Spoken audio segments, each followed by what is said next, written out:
In this video, I'll be going through a worked example that is really specifically related to the learning outcome, represent nuclides using their nucleon and proton numbers. This question comes from ACE Physics Syllabus Code 9702, paper 21 from October-November 2011. It's question number 7, and it reads, two isotopes of the element uranium are 235-92 uranium and 238-92 uranium.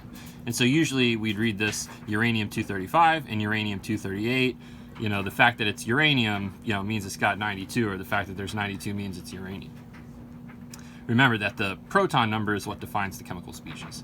So explain the term isotope. Well, they give us an example up here to kind of help jog our memory in case we hadn't perhaps committed this to memory already. But we can see that they're the same element, right, as defined by the amount of positive charge, but they have different numbers of nucleons. And so if the proton number is the same, the only way they could have a different number of nucleons is to have a different number of neutrons. And so you would want to kind of put that into your own words right here. I would say something like isotopes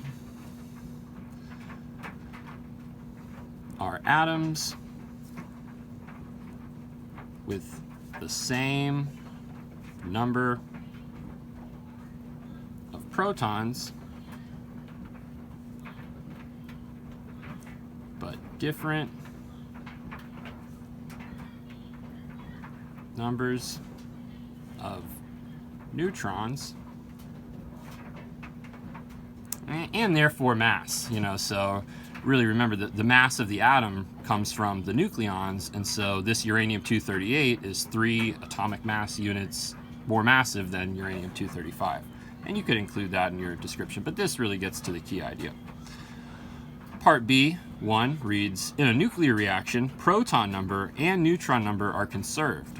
Other than proton number and neutron number, state a quantity that is conserved in a nuclear reaction.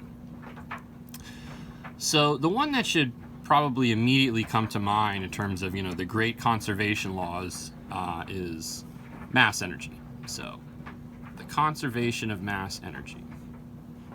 We may indeed lose a little bit of mass, but that will show up as energy. But that entire quantity is conserved. The other thing that we know that is always conserved in physics is momentum. And so that would be, another thing that you could possibly say here, that the momentum, will be conserved. For example, if we had a particle that ejected or it emitted an alpha particle, in one direction, well, then it's going to have momentum in a certain direction. Well, then the nuclei left behind may be a lot more massive, but would still have to sort of balance that momentum by moving in the opposite direction, a little bit. So momentum, we know, is just always conserved. The question goes on to read, when a nucleus of uranium-235 absorbs a neutron, the following reaction may take place.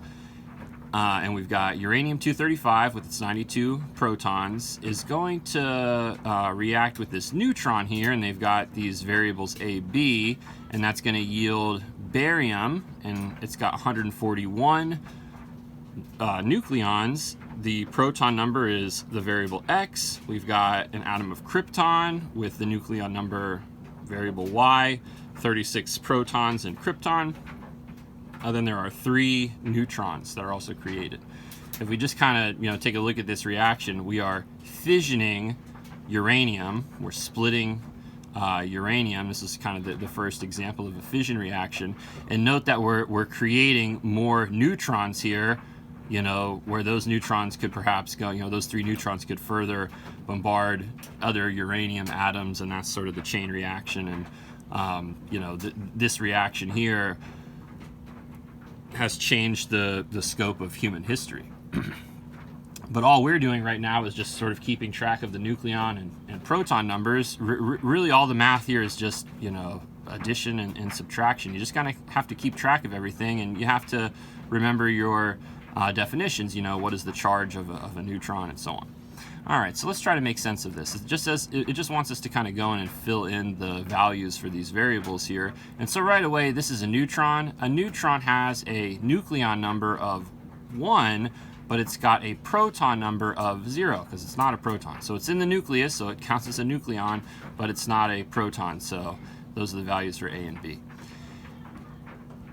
keeping on with the neutrons, we could come over here and, see that if there are 3 nucleons from these neutrons here, and there's 141 nucleons in the barium, we need to make sure that the nucleon number is the same, right? That the proton and the neutron number is conserved. They kind of told us that back up here in part 1. Remember, one idea sort of leads to the next here, typically with these calculations. So if there are 236 nucleons on the left side, we've got 141, and then another 3 over there, so there's 144. So how many more do we need for krypton there in order to give us that? You could probably do that in your head, but I like to be safe and use my calculator. So we got 235, plus 1, let's just make sure. Okay, good, 236. And we need to have 236 over on this side, and so we're going to subtract away our 144 nucleons, the 141 from barium, and then the 3 from these neutrons here, and so Y must be 92. Gotta have 92 nucleons in krypton there. And so the proton number of barium, we could deduce similarly that, if there's 92 protons in uranium, there's no protons in a neutron. 36 here, remember that B is zeros, right? These neutrons aren't protons over on this side either.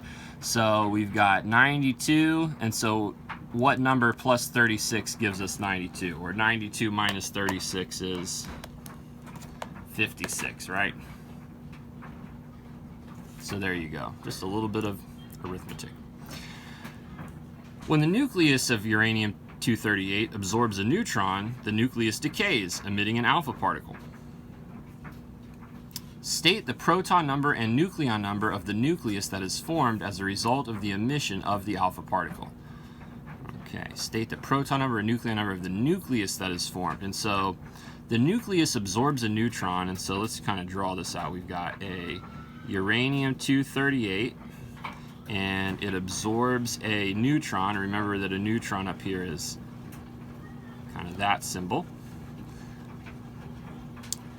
The nucleus decays, emitting an alpha particle. Remember that an alpha particle is a helium nucleus, and so it has this nuclide symbol.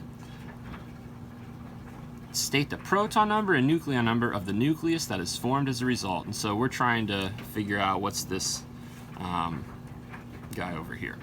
So we've got 92, and we emit that alpha particle, and so we lose 2 protons, and so we must have something that is 90 for the proton number. And then if there's 239 up here, and then 4 of them showing up in this alpha particle, then we're going to have what? 235. So there you go.